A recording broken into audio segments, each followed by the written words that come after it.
Congo AL News, première chaîne d'info. Mbote Nabino, la loi Tchani aujourd'hui na Congo, boti ba problème na kati ya politique ya mboka na biso. Tomoni aujourd'hui ndeko na biso Kadiombo atiki biso et aussi ba information tozui na suka ya lelo ezali que Jacques Ndala pe bakangi o a salaki ba déclaration ya makasi ya lobaki ke ba kokene ko tika ba lettre na ndaku ya député pour eux aussi à Noël Tchani. Disparition ya Kadiombo et tiki ba congolais na qu'est-ce que c'est, to se poser la question parce que ba rumeur ebimi ba version ebimi belé ba msusu ba lobi ke non azalaki empoisonné par un mouchoir par ba bandi ko ba kote ki na ndaku na et aussi ba msusu ba lobi ke ezalaki Covid-19. To comprendre en gros avec monsieur Maïs Miantezi là, Azali président, il y a Solidarité des Quinois de France et aussi coordonnateur, il y a Nouvelle Dynamique, monsieur Congo. Dynamique Congo. Monsieur Maïs, bonsoir. Bonsoir Andreas. Et aussi monsieur Katanga Tumba Augustin, Azali consultant politique, économique et diplomatique, monsieur Katanga, bonsoir. Bonsoir monsieur Mouzon. La loi Tchani pose problème na Congo aujourd'hui parce que Balaka Kibiso, Bakometa Kibiso, qu'il y aura des morts d'hommes na Congo. Aujourd'hui, Kadiombo a Koufi. Alors pour l'instant, les gens, exactement à Koufi Nanini. Alors qu'est-ce qu'on peut dire aujourd'hui? Est-ce que les ali promesses ou Bakometa Kibiso et pas Daniel Safou ou pas? Ou encore aujourd'hui, Daniel, monsieur Jacques Ndala a aussi promesse et pas député pour nous et aussi monsieur Tchani. Alors est-ce que les a conséquences? Est-ce que les ali promesses Bakometa Kibiso aujourd'hui et Botifou Nango que Kadiombo a Koufa? Monsieur Tumba. Merci monsieur Mouzon pour l'occasion Pessibiso tout solo là sur l'Iwa il y a grand artiste Kadiombo mais avant Tokota na vive il y a sujet Limbisangai n'a présenté nos condoléances les plus sincères dans la famille. Il y a moto et tobanda ko benga biso tout communément papa Kadiombo. Na famille naye mobimba, moi si naye bana naye na famille élargie, ça c'est côté famille biologique. Na famille naye artistique, ba comédien ya Kinshasa ou a format na ba groupe naye à théâtre, nazo présenté mes très sincères condoléances. Maintenant, pour revenir à la question opposée, loi Tchani. Loi Tchani, elle a dit, non, loi T, elle a proposition de la loi. Maintenant, il y a l'autre qui est commis projet de loi parce qu'il est côté déjà l'Assemblée nationale. Mais tant qu'on vote, il y a une loi Tchani. D'ailleurs, sur ce point-là, ceux qui vont voter, puisque tozali tomoni ke mutu moko akufeli loi wana nako kosenga na professeur Tchani que soki ba voter loi wana ba nommer yango loi Kadiombo parce que akufeli yango eza proposition est-ce que c'est important non tout le monde na bamboka mususu ailleurs quand il y a des événements comme ça mutu akufeli likambo ba pesa quand même kombo ya balabala même kombo ya stade même kombo ya petite rue ba kopesa kombo ya mutu wana o akufeli likambo wana to mona tango eza niveau mon côté Lumumba akufi na Congo. Mais dans le monde entier, na Russie, bah pesa ba université Lumumba, na Cuba, bah pesa ba banane tout ça. Mais Kadiombo azali na niveau moko na Lumumba te, mais na ndenge na ye. En tant qu'être multidimensionnel, en tant qu'être multiculturel, Mouto a formé ba jeune artiste, Nabiso comédien. Kadiombo mérite cela. Alors pourquoi on peut ça combo? Parce qu'il faut expliquer, éclaircir aussi pourquoi il faut appeler ça un combo. Ça loi wana combo naie. Il faut pas appeler ça loi wana combo naie puisque makila ya Kadiombo est tangi pour la loi wana. Loi wana ezali loi impersonnelle. Loi wana ezoloba makambo a congolité. Il faut tout ça la différence entre eloko bazoloba congolité na eloko bazoloba verrouillage d'accès aux fonctions du président de la République. Verrouillage aux autres fonctions telles que président de l'Assemblée nationale, tel que président du Sénat, tel que PDG des entreprises, tel que président de la Cour constitutionnelle. Donc, fonction, même au gouvernement, certains ministères, tels que le ministère de la Finance, ministère de la Défense, ministère de l'Intérieur, ministère des Affaires étrangères, kopé sango na bapayate ou batoyo bazali na bazo pesa biso doute na kati ya mutu. Donc c'est ce que loi wana ezoloba. Mais ça congolité te. Congolité, likambo congolité banda leloté. Moi j'en parle dans mes documents. Si j'avais encore mon sac à côté, j'allais vous montrer que déjà en 2006, Jean-Pierre Bemba parlait de congolité, de la congolité vis-à-vis du candidat Ouazaki adversaire naïe. Et le mot a été utilisé au Congo suite Makambo et les Kanaki na Côte d'Ivoire. Na Côte d'Ivoire, les Zaki ivoirité, bisope et pana biso bakopiaki et komaki congolité. Mais congolité comme tel, ezali na makambo ya loi ya chanité. Wana ezali confusion. Maintenant, pour lulu yemoko alobiango, abitango tokosilisa likambo ya loi ya verrouillage na kozonga na loi mususu ya congolité na identification. Est-ce que c'est important? Mais c'est maïs. Alors, ce qui s'est passé aujourd'hui, est-ce que vous avez des promesses au Bakoumeta qui sont pas Daniel Saf? Parce que la loi qui a porté loi wana Bakobomaye. Tous ces gens au basé impliqués pour la faire, il y a loi wana Bakobomaye. Alors, ce qui s'est passé aujourd'hui, cas de Boakoufi, est-ce que vous avez suite ou encore promesse il y a Daniel Saf?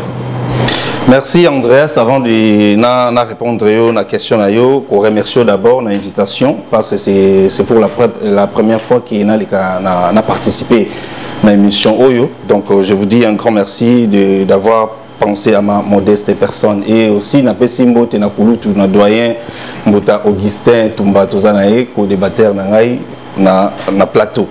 Alors, pour nous répondre à la question, en tout cas, je mets des réserves. Je ne suis pas Kinshasa, je ne suis pas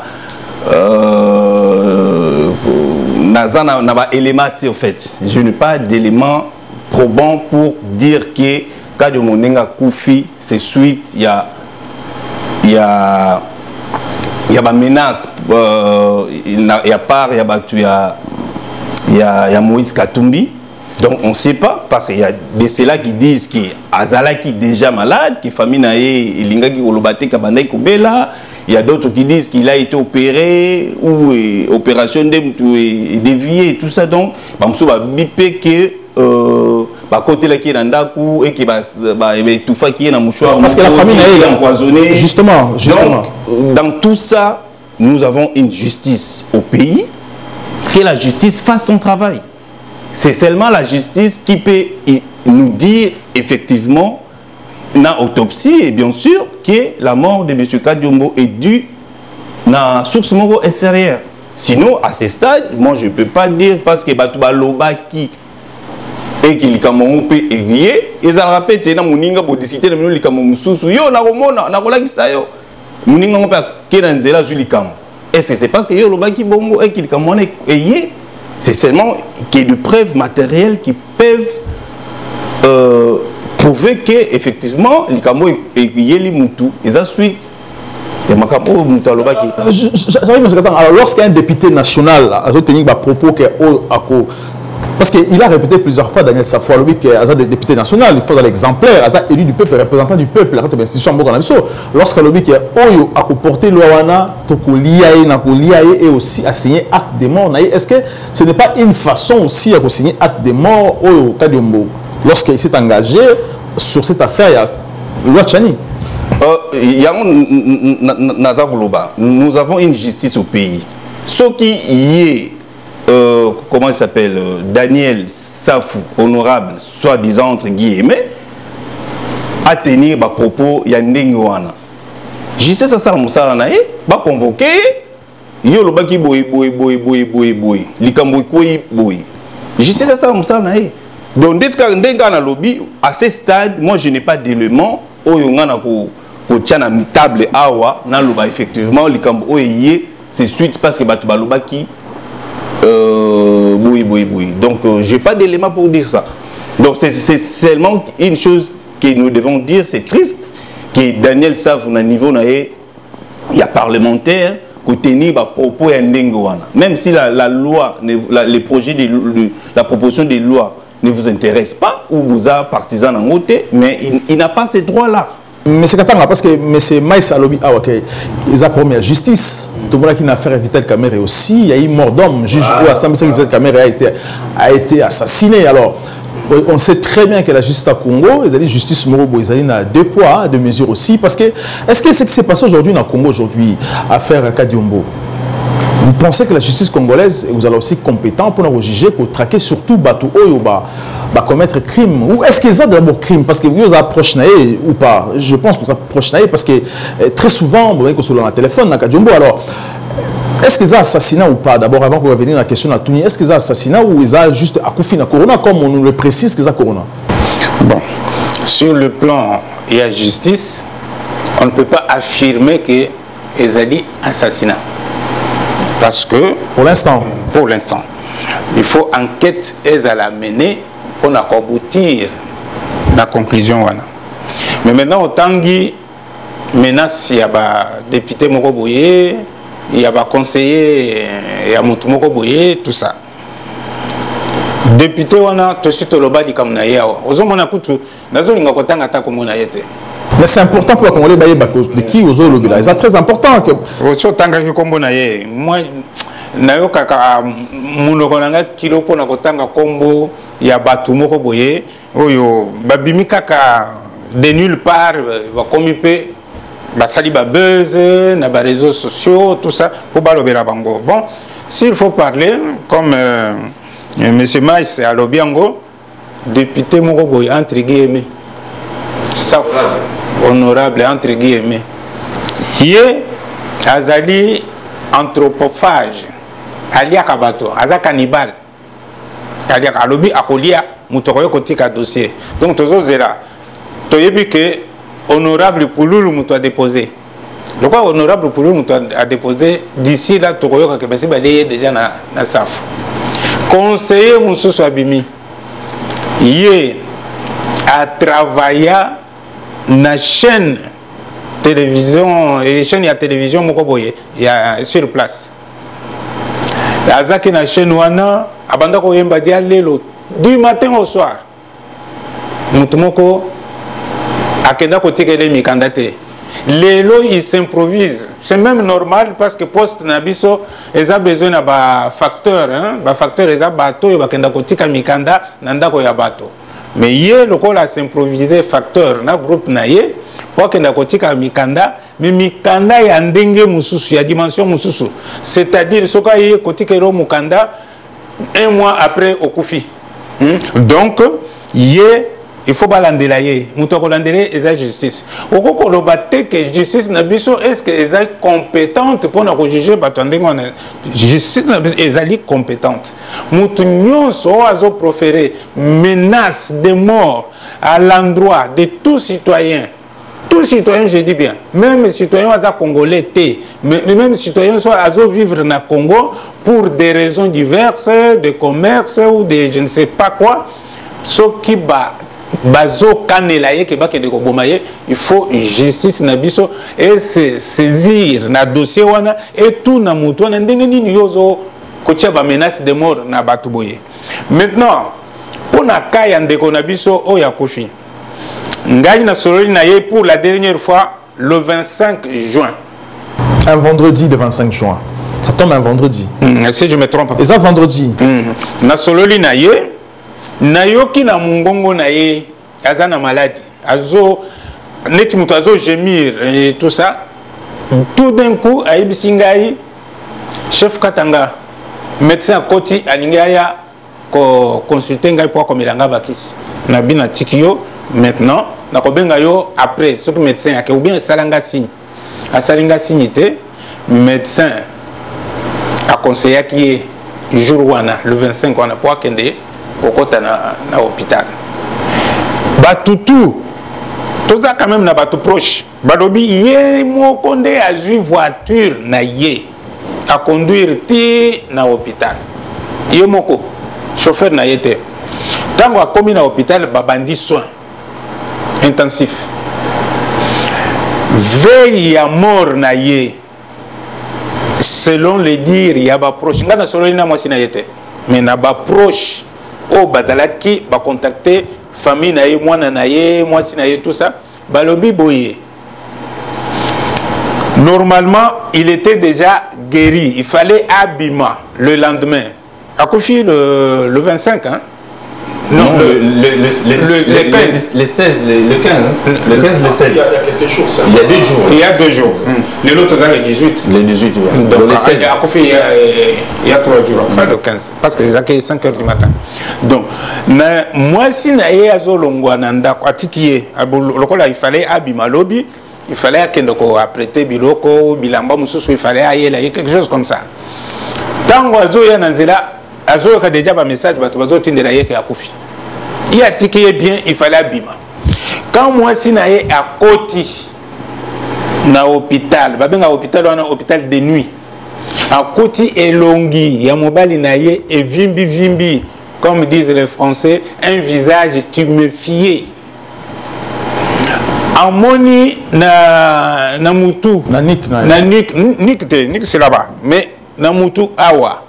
Na niveau oyo niveau cerveau boss ya munene comme neti babetie nani marteau ou marteau ou cross ya munduki ou quelque chose comme ça mais muto tikaki bien il fallait abima lobi oye okuti ndenge wana tokolobani baye ko agresser ye dans son lit d'hôpital ba achever ye.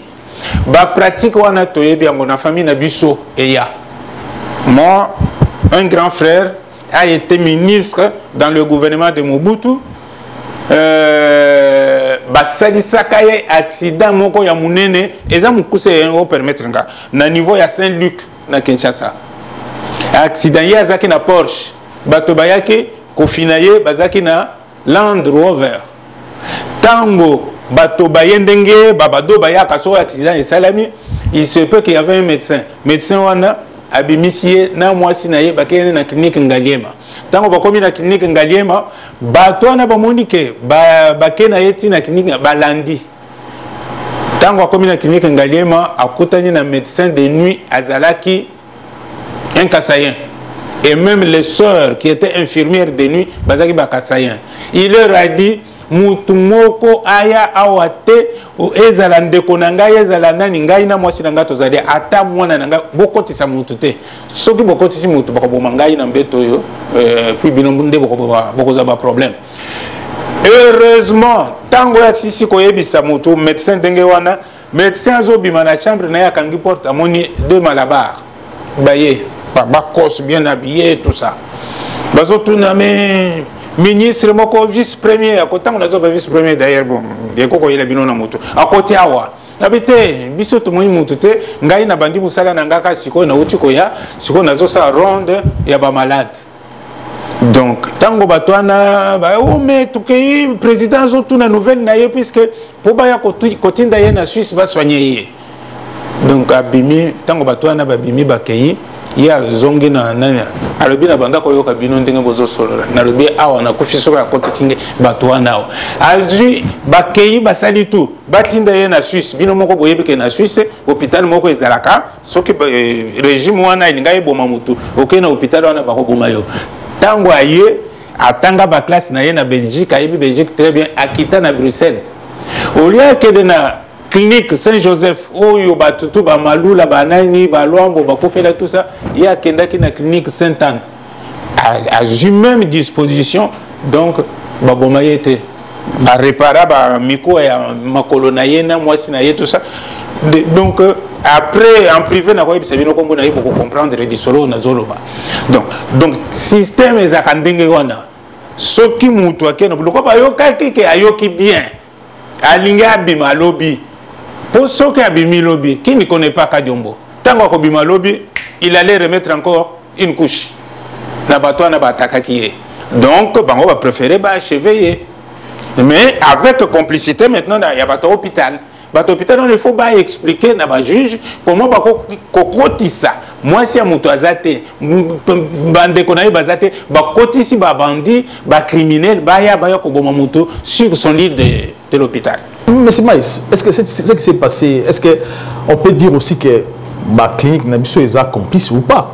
Parce que très souvent, ils ont ça dans le Nabiso, c'est ce que Nenga a expliqué, mais c'est Katanga. Oui, na nyoso elobami awande na lobaki liboso ko affirmer ba makamususu et rosala biso passe. Odi ko soulever likamo ya très important, il y a juge Yani na procès ya Kamere, c'était le juge président o andai ko azaki na déroulement ya procès à Kamere. Il se fait que au cours ya procès, le juge a été assassiné. Tout le monde a vidéo dans les réseaux sociaux, batunion souti Kamere ninga zo la signe que voilà. Que soit disant qu'il y a coupé un poison. Mais famille naie oh bandeko ya to moi sinaye na bandeko ya juge, ils ont dit que ne ba moni corps ya juge, c'est comme si quelqu'un qui a été frappé que ba tout ne longue tout et tout. Donc est-ce que c'est poison? Est-ce que l'assassinat qui est? Est-ce qu'ils allaient battre la caméra? Est-ce qu'ils allaient battre le pouvoir? Il y a des points d'interrogation. Parce que, on le voit très bien, jusqu'aujourd'hui, le juge a Vital Kamere.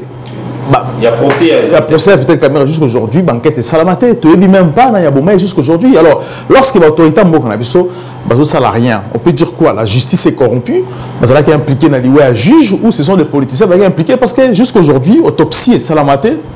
Et même, on ne sait pas, est-ce que la famille a été indemnisée? On ne sait pas. Est-ce que ou pas? Justement, donc, nous sommes la question où il fallait député Nabiso pour ça la proposition, il y a malam pour la loi d'être sûr la loi existe déjà. Donc, pour revenir à la justice, c'est à la responsabilité de la justice. Même le président de la République, dans la dernière interview à Akordaki dans Top Congo, il y a Christian Lusakoueno, il a dit à l'objet justice, nous allons comprendre que nous allons corrompu parce qu'il y a corrompu le mois la justice. Ça vraiment donc dans un pays sérieux, c'est dans des choses comme ça, il y a force et la justice. Donc, justice, il faut makambo vraiment au sérieux. C'est seulement, même Bible et lobby, c'est la justice qui élève une nation. Tant justice est trop bas, makambo mingi pe, tu as une solution dans côté. Comme les Congolais, tu me sens que tu as une maboko nzambe, n'habite maboko nzambe, ce qui c'est tonda, parce que tout c'est entre les mains de Dieu. Ah, muta koufi, tu as kaka nzambe à Musunga, muta asali mama Chako, la comédienne. Il semblerait à quelqu'un qui est hôpital depuis 9 heures. Et puis c'est fini comme ça. Donc débat clos, on n'en parlera plus, maman, qui fini. Pas l'autopsie, pas l'autopsie, plus rien du tout. Donc je crains que Nakaya Kadiombo, n'est pas soulevé, fait que notamment moi, c'est tumifié, bêta, vimanasima et tout ça. Si tous ces cas-là sont avérés et qu'ils sont vrais, il faut justice à ouvrir une enquête pour homicide volontaire, éviter terme c'est pas employé. Est-ce qu'aujourd'hui, dans le Congo, vous pensez que notre école est cannabis aujourd'hui? Parce que ce qui se passe aujourd'hui dans le Congo, Tomoni Jakinda là aussi, à lobby, il a fait des déclarations très difficiles. Est-ce que notre école est cannabis parce qu'il y aura des morts, catastrophes dans le cannabis ou pas, vu l'atmosphère politique à Congo? Vu l'atmosphère politique à Congo, suite à la proposition de loi, ou comme projet de loi, il y a Tchani, où ils allaient portés par un député Pouloulou, il y a Union Sacrée. Moi, je pense que c'est à la responsabilité du président de la République. Pour ma part, comme je l'ai toujours dit, même dans la discussion là, je le répète et je le dis toujours. La proposition de loi ou projet de loi Tchani, c'est une bonne chose. Nous tenons pour fongola ba élargir ango na ba secteur ébélé, même na armée na biso, même na police na ba secteur ébélé ya vie. Mais pour l'instant, comme je l'ai dit, je trouve que c'est une loi inopportune. Tout en précipitation dans côté. Mais pourquoi tout en précipitation dans côté? C'est tout en précipitation dans côté pour la simple raison que nous avons des priorités importantes que les Congolais attendent. Na minute où toza lokola maya fufu eza na mbabula. Congolais nous savons que ma foufou za na mbabula papa maman bimei na coin akosomba foufou. Ya mutozela.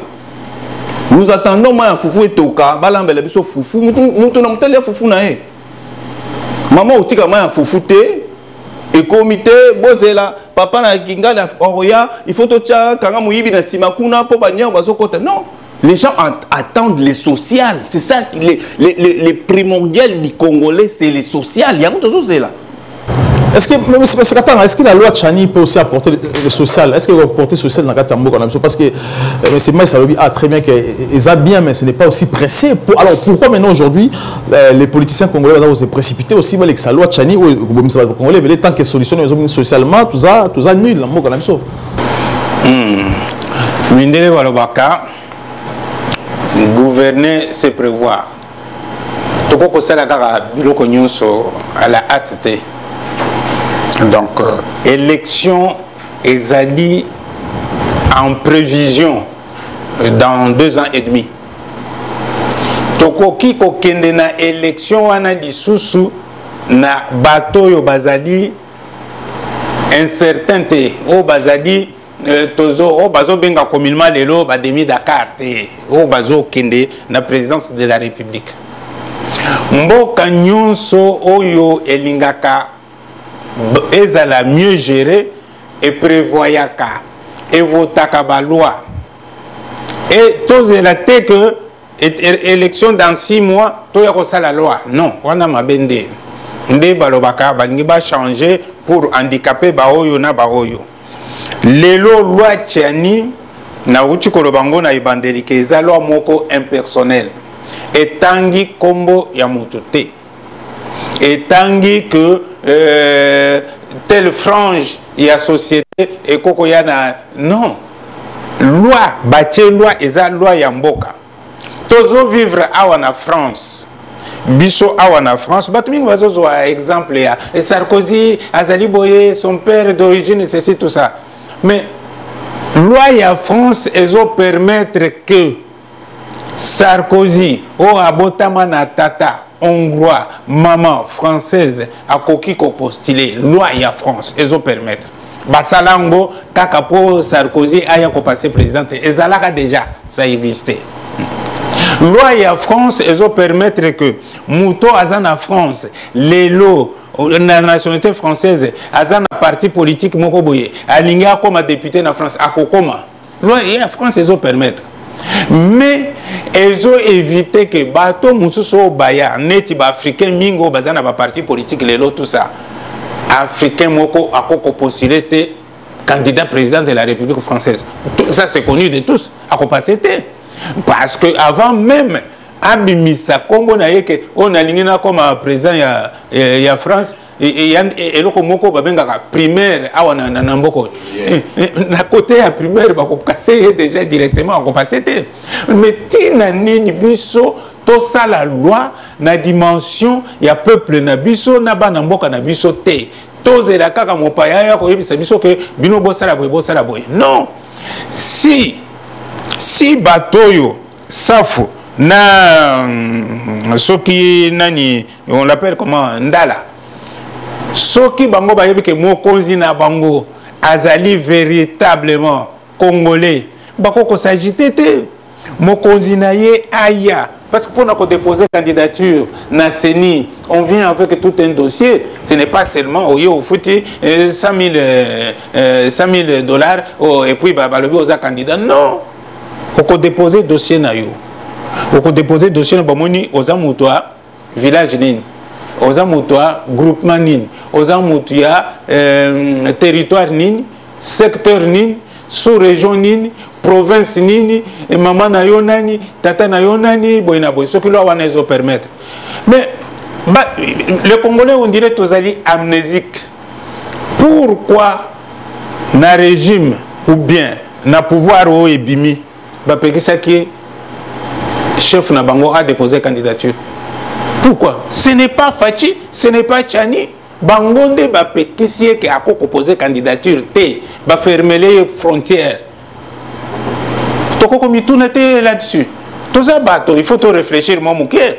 pour nani bakangela ke frontière et il était l'ami du pouvoir mais babo yedi que bango pouvoir wana nde babimisa ke aza italien bango pouvoir wana nde babimisa ke aza grec bango pouvoir wana nde babimisa ke aza zambien. À cette époque-là aussi, je reviens, Batouba Sara a déclaration aujourd'hui, qui n'a même pouvoir à l'époque, d'autres collaborer déjà dans ce pouvoir. Alors pourquoi aujourd'hui, pour ça qu'on s'agitait comme ça aussi à cette époque? Est-ce que c'est normal, dans le cannabis aujourd'hui, un député ou encore un journaliste qui tient des propos aussi méchants en public comme ça, menacer la République? Et ça, on peut le remonter. Bon, déjà, de prime abord, moi je pense qu'il serait mieux de parler Congo. Et puis je voudrais fixer l'opinion, pour moi, pour être clair. Moïse Katumbi ne peut pas être président du Congo. Pour la simple raison, le niveau est bas. Il n'y a pas de discussion, il n'y a pas de... Ils en ont débattu. Pourquoi le niveau est bas? Parce que Moïse Katumbi, on a vu le preuve, il nous a prouvé tout ce qu'il a fait. Non, côté managérial, côté business, Katumbi, il a ces capacités-là. Mais sur le plan... Je ne vais pas dire intellectuel, parce qu'il s'exprime quand même, il fait des interviews et tout ça. Parce que, dans le Cameroun, tout ça, chaque communauté, cursus scolaire ou académique, il y a une autorité dans le surtout dans la présidence. Ceux qui sont même depuis Kassavou, Toya, Tina Mobutu, Laurent Kabila, tout ça, attends, à l'université. Je vais répondre. Il y a toujours des flous. Et tu vois, donc même si il y a Félix Lelo, même sur le côté d'internet, tu peux tout n'abattre Kokoso. Joseph Kabila, classe dans mon boulot. Tu vois, donc côté on a c'est comme si des Congolais, on peut prendre un abruti, quelqu'un vient parce qu'il est de père et de mère, Boutier ou un président. Et on a lobby, moi je suis pour la loi, mais il faut tout faire la brèche, on peut même mettre, doit avoir une femme congolaise.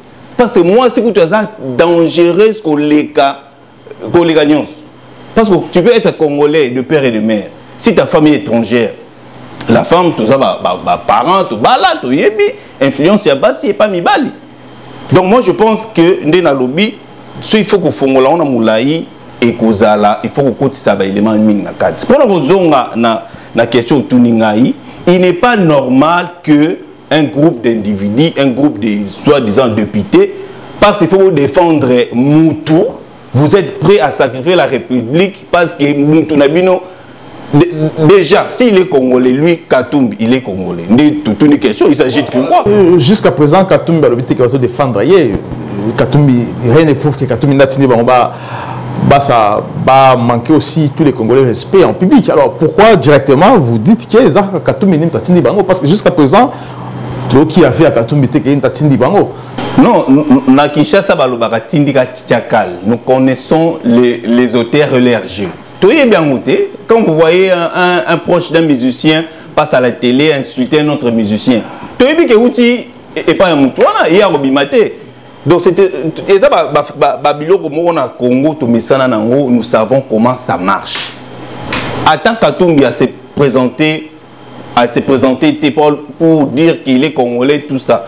Mais Jacques Ndala, nous savons qu'il est président de la jeunesse, c'est sûr qu'il y a Makamounini, il y a ensemble. Daniel Safou, le député provincial de la ville de Kinshasa, Mike Mukeba, nous savons qu'il est de Katumbi. Donc, Bato Makamba, Basako Loba, Baso Salaka, réunion, et puis il passe à la télé pour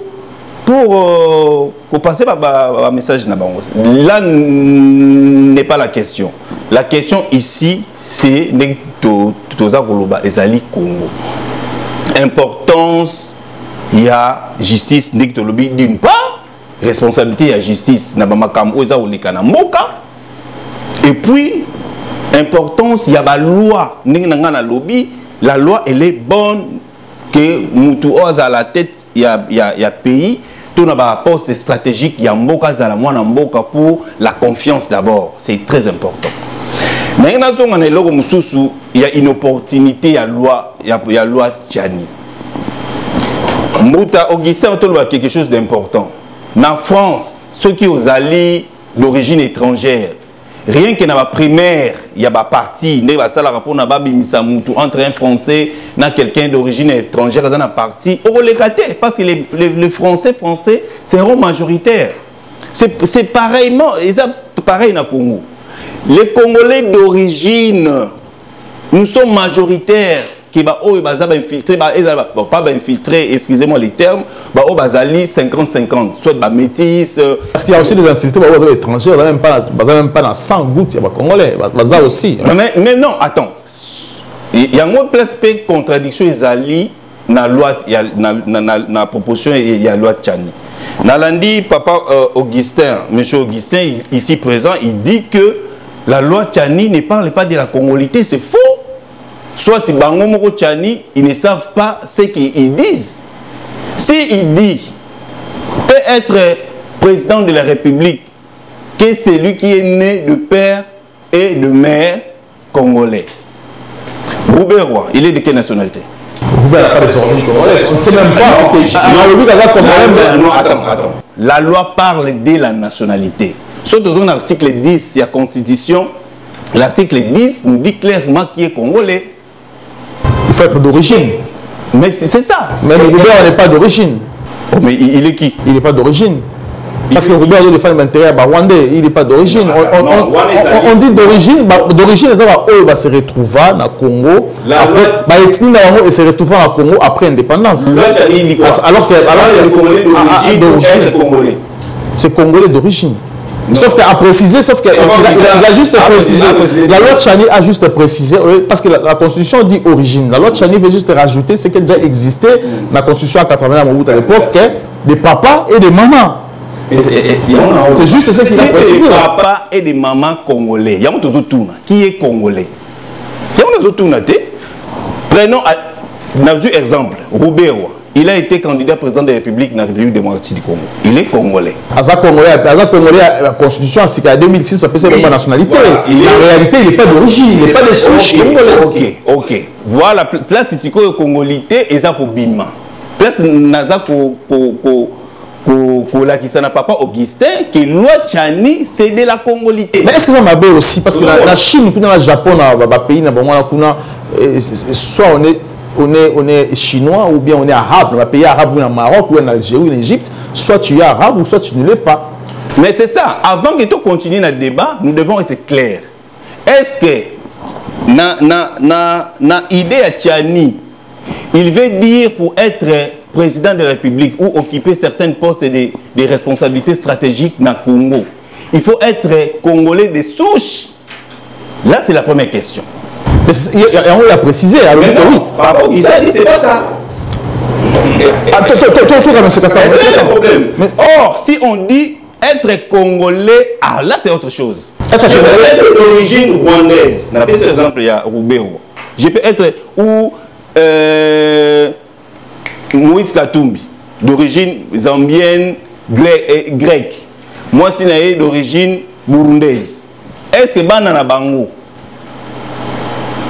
Baza congolais ou pas? Est-ce que Karine est congolaise? C'est congolaise, dans la société burundaise. Justement, c'est ça le problème. Prenons des gens maintenant, Bazali d'origine étrangère. Est-ce que qui sont congolais? Hein? Qui sont congolais? Est-ce que Banana Bango, ils ont le droit de postuler comme président de la République ou pas? Non, parce qu'on a d'origine. On a des souches, c'est ça le problème. C'est le problème. Parce que lui, il parle que de la nationalité. Or, si nous suivons la loi telle qu'écrite dans la Constitution, la nationalité est soit d'origine ou d'acquisition. Nous avons des sortes de nationalités. Donc, celui qui a acquis la nationalité congolaise, il est congolais. Pourquoi le congolais est en côté? Parce que l'homme de lobby, il est congolais.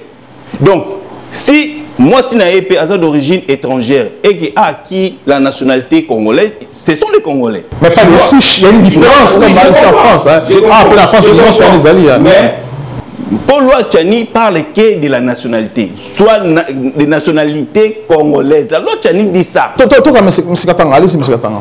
Merci beaucoup. Bon, Moni, les alliés débat, tout ça encore. Maintenant, avant de revenir, on a souligné quelque chose sur la justice. Il faut justice est menée enquête parce que quand on évoquait qu'il y a le président Kamere, Yanni a fait tout ça. Et puis on a vu ça, dans la police scientifique T. Si, police scientifique Zali. Na Congo, nous avons la police scientifique. Mais la norme, mais ça existe, l'institution existe. Non, il y en a. Ça existe. La police scientifique est descendue sur le terrain. Quand je dis que tu as la police scientifique T, c'est-à-dire que Bazali n'a pas équipement requis pour la musala na bango T. Je suis d'accord. Ngai moko bayibaki mutuka na ngai na Congo. Dossier za na police scientifique Tilelo. C'est depuis 2013. Donc, tu côté la police scientifique a besoin d'empreinte à ça, Tilelo. Non, besoin d'empreinte. Alors, maintenant, l'enquête où il y a des policiers wana, est interminable. Et si la KT, ça la conclusion T. Pour passer la conclusion, il y a le dossier, il faut financer quelque chose. Ce qu'on peut faire en côté, c'est pour cela que les policiers, les gendarmes, les donc, bilo konyo so ezali pa na biso tango mususu tozo monela ngo musika mezoa likama zwaka okende kuna okovivre bango. Donc eloko na ngana na préciser pour na ba enquête yangwana conclusion ezalaka te. Mais maintenant toye na kaya nationalité yangwana na tambolaka toujours na eloko buku likondi. Soki to bandi na article 10 évoqué. La nationalité congolaise est une et exclusive. Elle ne peut être détenue concurremment avec aucune autre. Ça c'est alinéa ya liboso. Alinéa ya mibale. La nationalité congolaise est soit d'origine, soit d'acquisition individuelle. Jusque-là, tous êtes d'accord? Bon. Alinéa Yasuka. Et Congolais d'origine, toute personne appartenant au groupe ethnique dont les personnes et le territoire constituaient ce qui est devenu le Congo à l'indépendance. Entre parenthèses, Baché, présentement la République démocratique du Congo. Soki Tolongo wana, nazoleka article 13. Parce que Zalim dans ma linguistique. Tout ce qui est dans l'article 72. Nul ne peut être candidat à l'élection du président de la République s'il ne remplit pas les conditions ci-après. Il y en a 4. Première condition. Posséder la nationalité congolaise d'origine. Acquisition. Être âgé de 30 ans au moins. Mais à l'époque, à l'institution de 64, la place à être âgé de 30 ans au moins, c'était 40 ans au moins. Jouir de la plénitude de ses droits civils et politiques. Ne pas se trouver dans un des cas d'exclusion prévus par la loi électorale. Et tout au début, j'ai dit ça. Tant qu'on a déposé dossier na CENI, CENI n'est à respecter loi électorale. Tata, maman, tout ça. Opposer question yabana. Maintenant, toujours zoa canabiso batotoza na poto. Toboti banawa. Ngai soki na balaka mundele. Na boti na ye bana. Bana na ngai bazali na double nationalité. Bana wana bakoza partager. Tous les pays moko précis neti na Belgique. Bana wana bakoza la ba Belge, bana wana bakoza pe ba Congolais. Mais non, ba Congolais il faut que ça la choix nationalité moko 18 ans. Ce qui a commis avant comme 18 ans. Mais déjà les parents il faut choisir identité à moi au cas où passeport na ou pour n'envoyer est-ce que vous allez justement mais je vais y arriver mais au cas où ba parents ba poni que bana wana bazala ba Congolais. et que moi si na yepé andimi ke bana wana bazala ba congolais mais awa na poto le quoi ba rejetaka et nani wana te moi na 18 ans à cause à kaka obligatoirement nationalité ya ba belge même na France peut ya ba français ce qui a sengi maintenant tango mwana o wana abali congolais et que azaki na nationalité congolaise bango pe baboti mwana ou bien baboti bana wana bakozala banani bana wana bakozala ba congolais de père et de mère des souches parce que père na ngaza 50% bana na 75%, ce qui donne le souche aussi na ba congolais wana bakozala ba congolais de père et de mère des souches. Voilà. Bon, mais cette image parce que tu comprends un peu ce qui se passe dans Mboka Nabiso, Tourlanda Jakindala, déclaration où Sali. Alors, lorsqu'il fait cette déclaration, parce que ça est tout la naona, s'il vous plaît.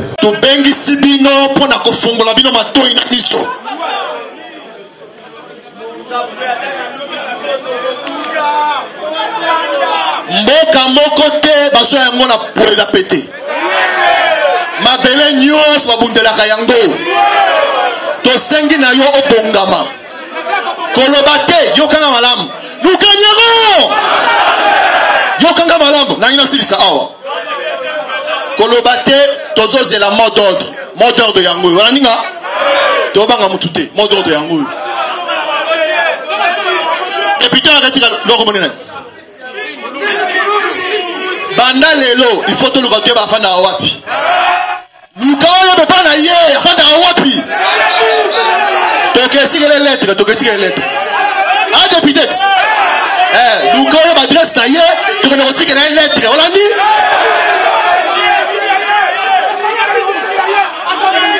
Noël Chani afanda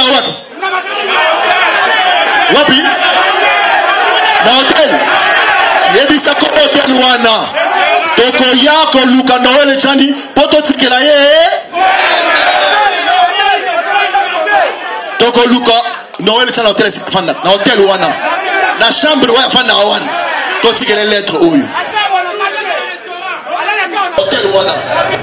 Voilà, alors c'est un peu tout. Bonsoir. Bonsoir, tu as dit déclaration à Sali M. Jakindala.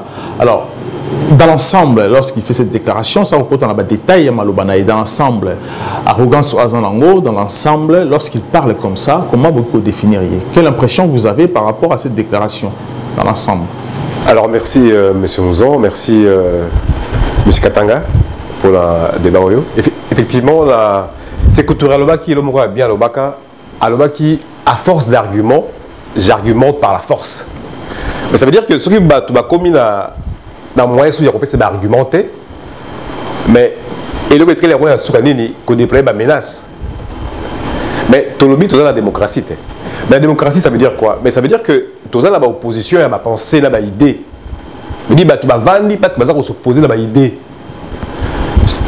Noël Chani a proposé loi naïe, projet naïe à loi à l'obi, il a dit voilà loi naïe yango, d'accord?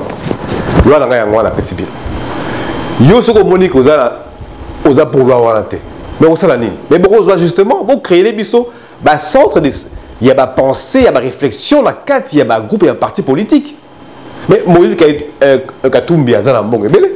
Mais à Zobatamaye le autour naïe avant de Sabango, alors mais comment nous pouvons contrer la loi qui est en face de nous?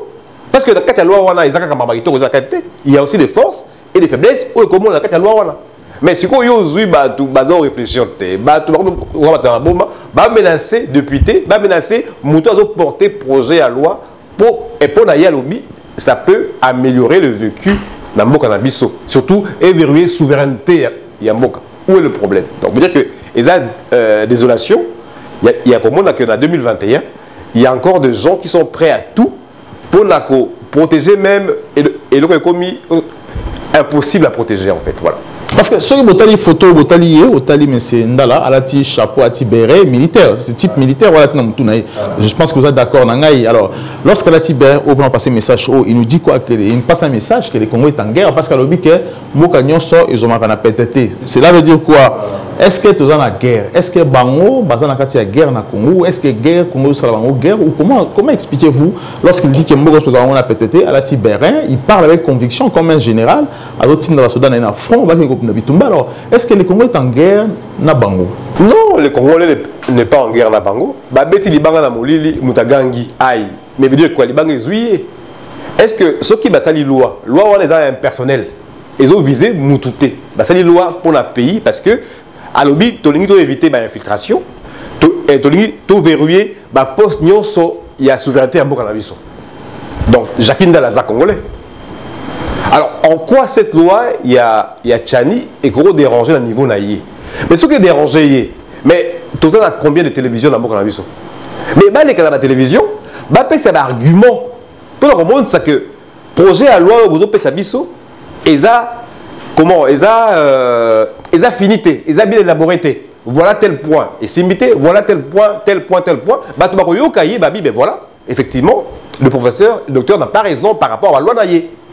Et là, on sent qu'il n'y a pas d'argument. Vous voyez, l'argument est athée. Tant que le Robunda, Moukana, tu repères Moukanate, az argument, il y a Zalango, il y a Moukanda, voilà. Allez, à la télévision, après ça, biso toyo kaye, bah tu vas juger le bien fondé, il y a la gesticulation, ça là, voilà. Parce qu'on les a ma menace, autre et on connaît le lot de mon côté.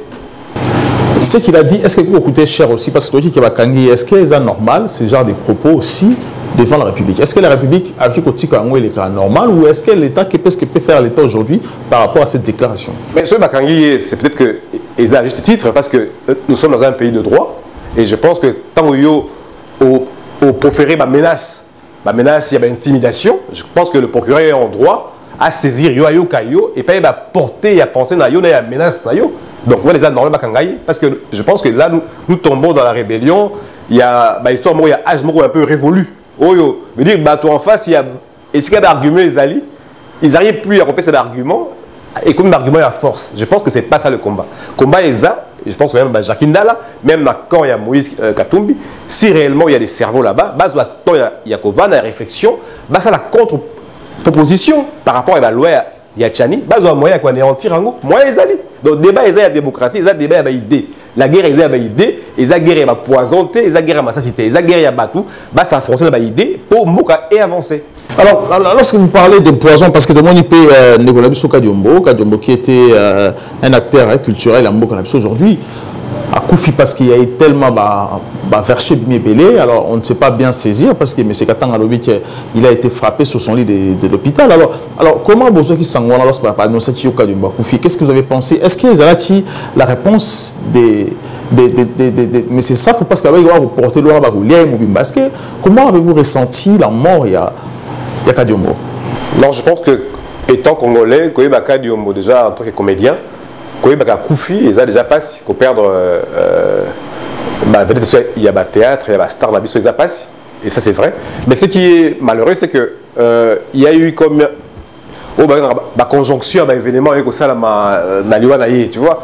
Et en même temps, à porter voix, il y a loi ou il y a Tchani. En même temps, à une menace, et puis il est lié. Et je pense que la conjonction, il y a un événement là, ils ont fait penser que non, il peut effectivement s'agir d'une action venue de l'extérieur pour nuire, faire taire voix. Ça c'est possible aussi. Mais je pense que là, il reste encore un travail, la justice, après l'enquête, à Salayango, pour dire réellement, en vérité, c'est Sikanini. Monsieur Katanga, allez-y. Bon, merci Ndeko Otis. Otis. Bonne analyse, merci pour nous débattre pour la première fois. Mais l'élément où tu es là,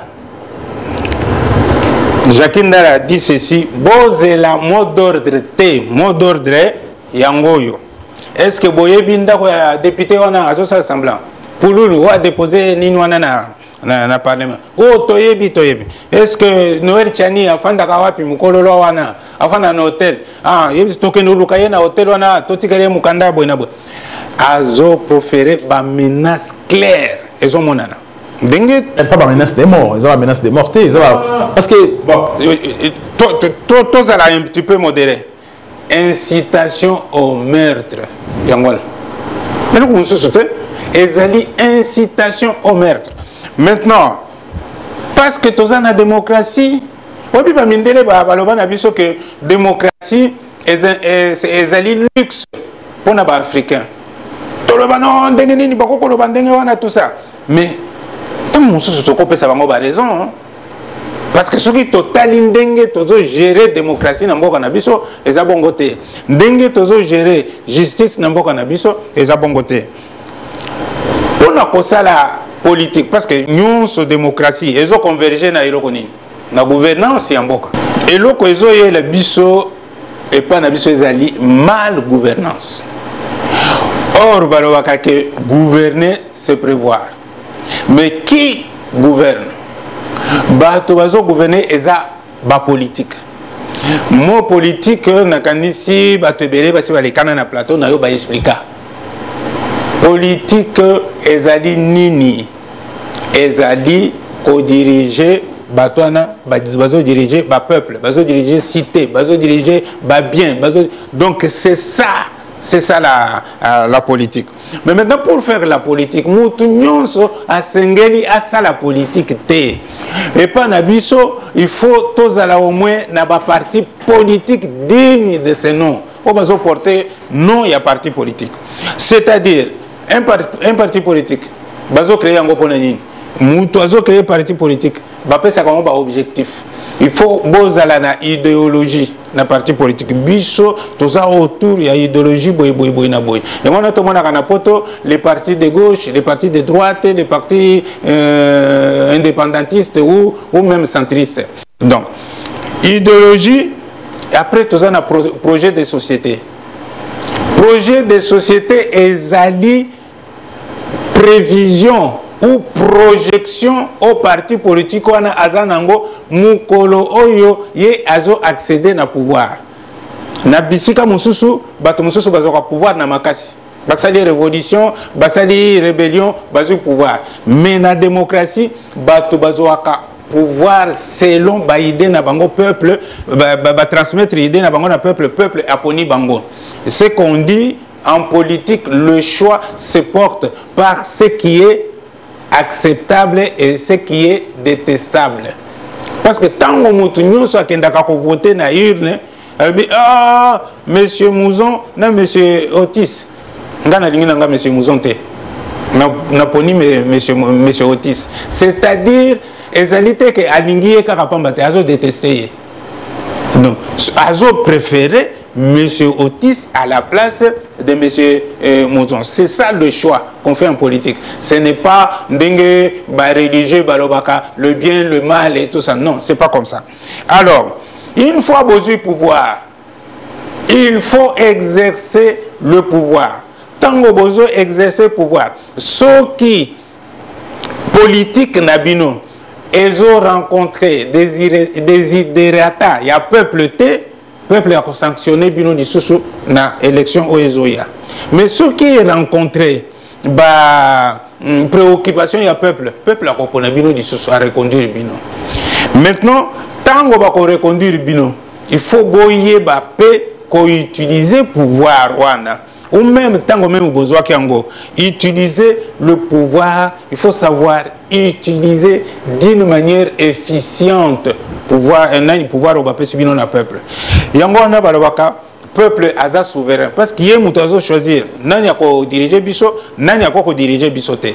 Lelo et pas na biso, il y a une prolifération il y a pas parti politique.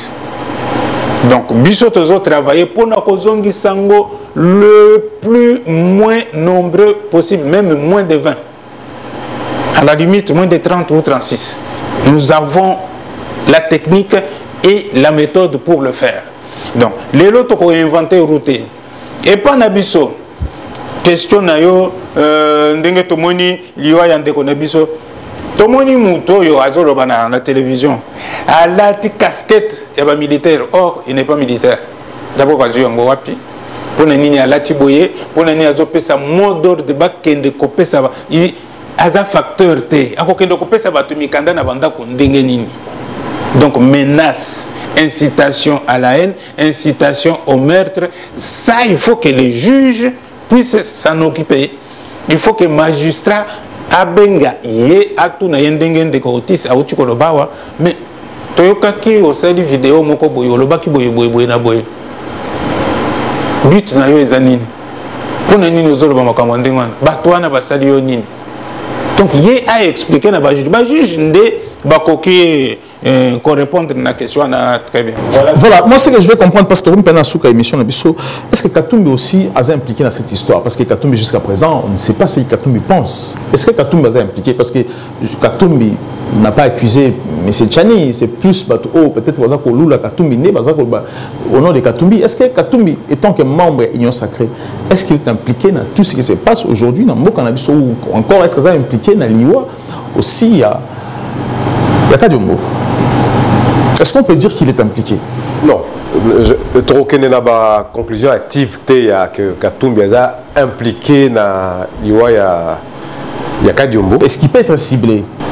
Il peut ciblé, mais sauf que tout le monde est nini. Ce qui est le porte-parole, il porte-parole. C'est-à-dire qu'il y a un combo langay.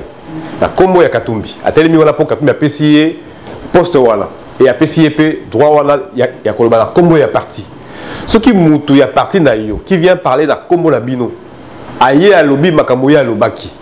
Yo mukolo parti au condamné en côté.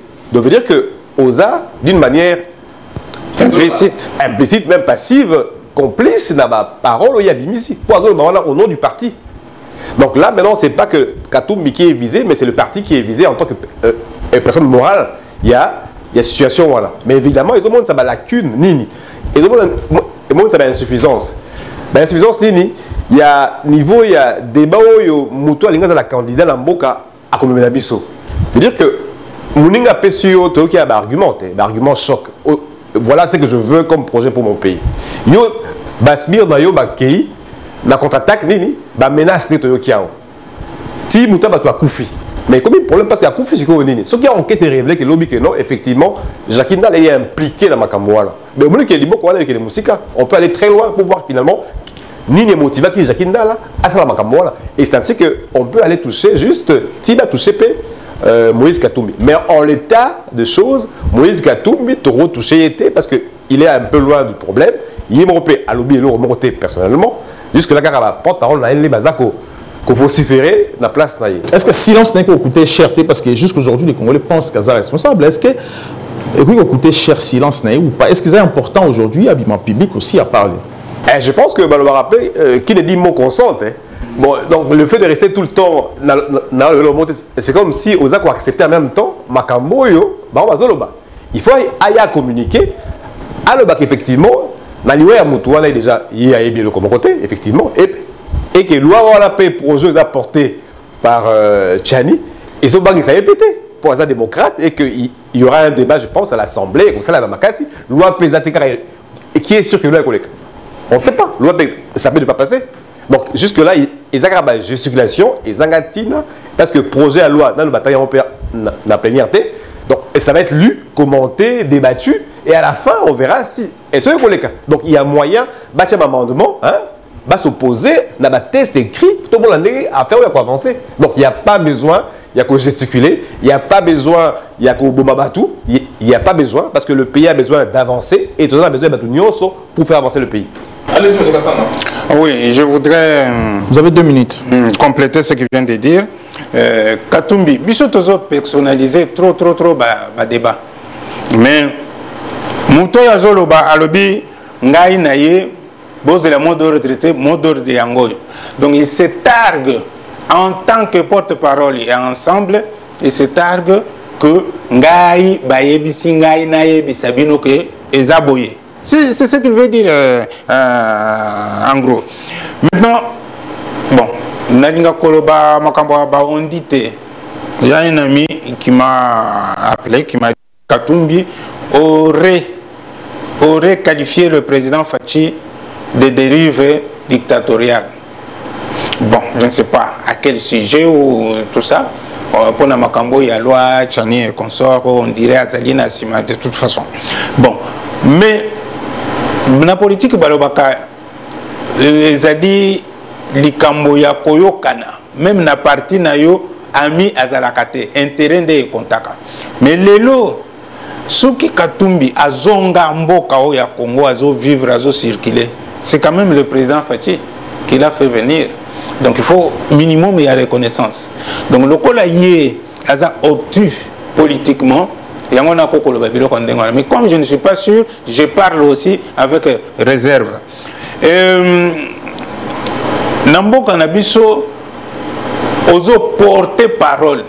Il y a un groupe, toyebi ke ba groupe nyonso ou ba parti politique muto azaka mokonzi nango ye muto afandisaka masolo muto ya kokoloba pamba te soki Katumbi ayebi makambo azoloba te parce que soko alobi makambo Katumbi ayebi yango te soko azongi kona bakobengana ye na place wana. C'est comme ça na ba parti na biso to mona président Kabila a sali déclaration na RFI. Président et Assemblée nationale, Vital Kamerhe, quand même RFI, a interrogé, il a dit, mais non, il fallait aller à Nanou, aller Bisangaï, Bisson à Parlement, tout siéger, tout ça. Il y a eu décision unilatérale. Tout le monde a dit la suite. Kamerhe Azalaka président de l'Assemblée nationale. Donc, Moutoy, Oignon, Zoloba, je suis sûr que mentor Naye,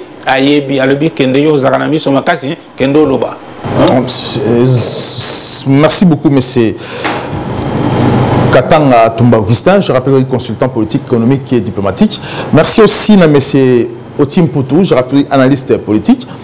À Moïse Katumbi vraiment au Tindaba Tunayo, soldat Nayo, il y a France, il y a Belgique, il y a le monde entier, il y a un plateau pour éclaircir un peu l'opinion sur la pensée sur la loi Tchani. Parce que c'est très important, la proposition de la loi Tchani, aujourd'hui, vous avez condamné, les Congolais, tout le monde pense qu'il y a un commis assassin aux alors que peut-être que vous avez mieux ou encore Yomoko, vous avez une émission à distance, dans duplex, et vous allez très important. Merci d'avoir regardé cette émission, à très bientôt. Les Congo à L News, première chaîne d'info.